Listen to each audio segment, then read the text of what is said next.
పేరు బేట నీ పేరు? ఎక్కడి నుంచి వచ్చినావు? మంచిర్యాల. Okay okay. ఏ ఇయర్? ఇప్పుడు 3 years చదువుకొని మళ్ళీ పోయి మేము ఒక కార్పొరేట్ రేపటి కింద పనిచేస్తే మాకు ఏముంటుంది సార్ రెస్పెక్ట్? రేపటి నాడు మా మమ్మీ డాడీ మాకు ఇంత చదివించి మాకు ఏం లాభం సార్?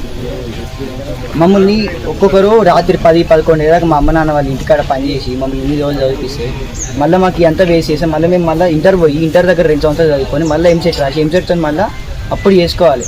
మళ్ళీ 3 సంవత్సరాలు వేస్ట్ మాకు. మళ్ళీ ఇప్పుడు మళ్ళీ చేసుకుని ఇంటర్ వేస్ట్ మాకు అందరికీ. ఇప్పుడు అందరికీ ప్రతి ఒక్కరికి మేము బీటెక్ చేసి ఇంజనీర్ కావాలని చెప్పేసి జాయిన్ అయ్యి ఇప్పుడు ఆ బీటెక్ అనేది మాకు పాత్వే తీసేస్తే మాకు ఈసెట్ అనేది క్యాన్సిల్ చేస్తే మాకు వైట్ కలర్ జాబ్స్ పోతే, మాకున్న రెస్పెక్ట్ పోతే, మాకున్న డిగ్నిటీ పోతే.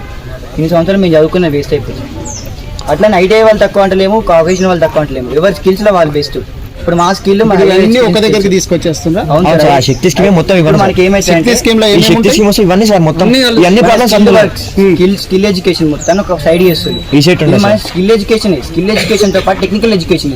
ఈ ఎడ్యుకేషన్ తీసుకున్న తర్వాత మనం బీటెక్లో మనం ఈజీగా మనకి స్కోప్ ఉంటుంది.